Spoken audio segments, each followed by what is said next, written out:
चलो बोलो क्या सवाल है, बोलो जल्दी। CO2 plus H2O। CO2 plus H2O माने इससे रिएक्शन कराना है। हाँ देखो इसे समझाते हैं। आप कुछ नहीं दिया गया है, दिया है। क्या दिया गया? H पर चीनी का सूत्र। अच्छा वो बना दिया है। हाँ। अच्छा बना हुआ भी है, ठीक है। एक ऐसा देखो थोड़ा समझा रहे हैं। CO2 जल, अब जो तू दे रही है जो जो एक ऐसे रहेगा, उस सूर्य के प्रकाश और क्लोरोफिल, ठीक है ना। ये दो तरह के रिएक्शन। थोड़ा सा देखिए यहाँ पे आपको समझा रहे हैं। देखो CO2 और जल जो है ये दोनों मिलके एक अम्ल बनेगा। क्या बनेगा? अम्ल बनेगा। यानी यहाँ भी CO2 और H2O है, लेकिन यहाँ पे अंतर कुछ यहाँ पे अलग है। यहाँ पे दिया गया सूर्य के प्रकाश की उपस्थिति में और क्लोरोफिल, यानी कि पौधा में प्रक्रिया होता है। पौधा जो है प्रकाश संश्लेषण द्वारा भोजन बनाता है। क्या करता है? यहाँ ध्यान दीजिए, CO2 जब जल से अभिक्रिया किया तो ये बन गया H2CO3। इसका कैसा अम्ल बन गया? कार्बोनिक अम्ल बन गया। क्या बन गया? कार्बोनिक अम्ल बन गया। इसी तरह मान लो कि SO2 है। SO2 सल्फर डाइऑक्साइड जल से अभिक्रिया कर लिया, तो क्या बन गया? H2SO3 बन गया, यानी कि सल्फ्यूरस अम्ल। सल्फ्यूरिक अम्ल कब होगा? जब 4 रहेगा तब। देखो ये दोनों पर थोड़ा सा ध्यान दो। इसमें एक चीज और समझा ही देते हैं। कभी कभी सुने होंगे अम्ल वर्षा, कि अम्ल वर्षा कैसे होता है, सुने होंगे। अम्ल वर्षा का नाम सुने होंगे कि अम्ल वर्षा भी होता है ना। तो देखिए बड़े बड़े शहर में बहुत सारी फैक्ट्रियां हैं, है ना।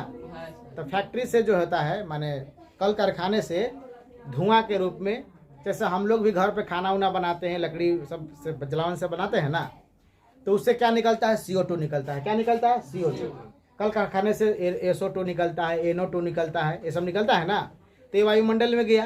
कहाँ गया? वायुमंडल। जब वर्षा हुआ तो जल मिला, ये दोनों मिलकर के क्या कर दिया? एक अम्ल बना दिया। यही अम्ल जो है धरती पर आता है, इसको क्या बोलते हैं? अम्ल वर्षा बोला जाता है। क्या बोला जाता है? अम्ल वर्षा। यानी कि ये जल्दी कार्बन डाइऑक्साइड जल से अभिक्रिया करके बना दिया H2CO3, यानी कि हाइड्रोजन कार्बोनेट, कार्बोनिक अम्ल बोलते हैं। और SO2 यानी कि SO2 जल से अभिक्रिया किया तो बन गया H2SO3, सल्फ्यूरस अम्ल बन गया। अब यहाँ ध्यान देंगे, ये जो है प्रश्न जो है जस्ट ऐसा ही लग रहा है ना, लेकिन यहाँ पे कुछ भिन्नता है। यहाँ ध्यान दीजिए थोड़ा। ये प्रकाश संश्लेषण प्रक्रिया है। प्रकाश संश्लेषण किसमें होता है? पौधा में।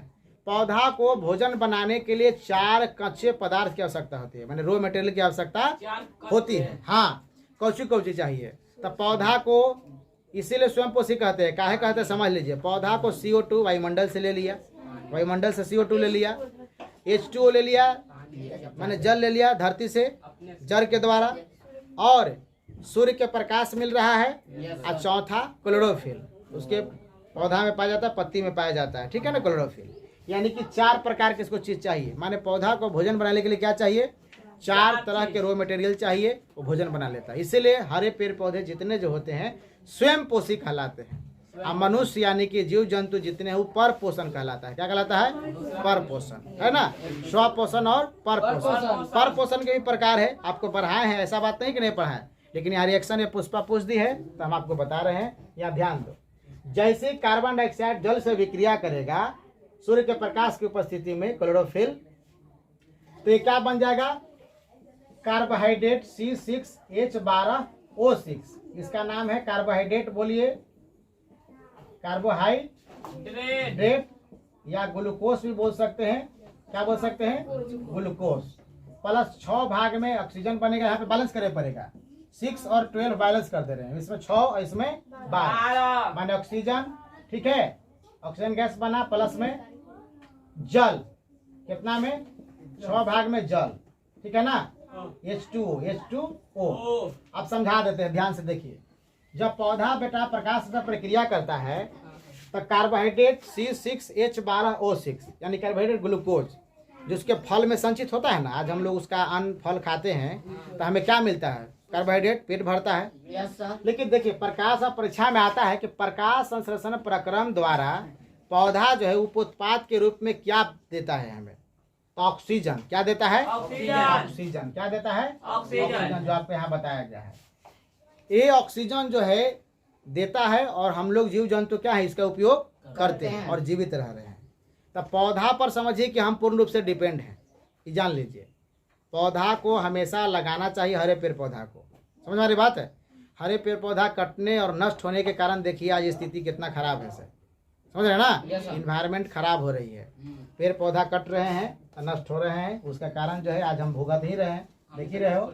दूसरा देखिए, ये ऑक्सीजन तो आपको हमको दिया, यानी कि प्राण वायु है। ये क्या है? प्राण वायु। श्वास लेते हैं तो ऑक्सीजन हमें चाहिए, ऑक्सीजन नहीं रहेगा तो हम जीवित नहीं रह पाएंगे। यहाँ तक कि दहन पदार्थ यानी कि जलाने के लिए भी ऑक्सीजन आपको चाहिए। कोई पदार्थ अगर जलाते हो तो उसे भी ऑक्सीजन चाहिए, अगर ऑक्सीजन नहीं मिलेगा तो जलेगा नहीं। और 6 भाग में जल, यहाँ पे जल तो देखिए वाष्पोत्सर्जन प्रक्रिया पौधा में भी होता है, माने शरीर से जल का निष्कासन। निकाल गर्मी का समय है ना, तो हम लोग के शरीर से निष्कासन हो रहा है ना, पूरे शरीर में छिद्र है। उसी तरह पौधे के तना और पत्ती में क्या होते हैं? छिद्र होते हैं। समझ गए ना? वो जल का निष्कासन करता है, ठीक है। शरीर से जल को क्या करता है? वो भी स्राव करता है, उससे बाहर करता है। समझ गए ना? वाष्पोत्सर्जन प्रक्रिया द्वारा। अंडरस्टैंड?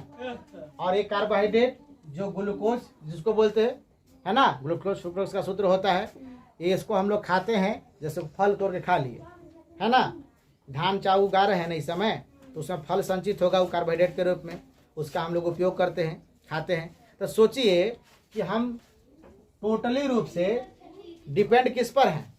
पेड़ पौधा पर। एक सवाल और बनता है, अगर कोई पूछ दे कि रात में पेड़ के नीचे क्यों नहीं सोना चाहिए? क्योंकि रात में प्रकाश और प्रक्रिया नहीं होती है। प्रकाश और प्रक्रिया के लिए क्या चाहिए?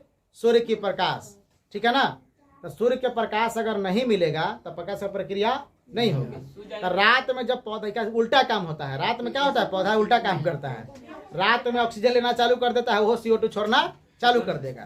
तो जहाँ सूतोगे तो वहाँ पे CO2 निकलता है और तुम भी CO2 छोड़ रहे हो, तो एनवायरनमेंट हो गया कार्बन डाइऑक्साइड, तो आपके लिए हानि पहुँचाएगा, नुकसान कर सकता है। समझ गए ना?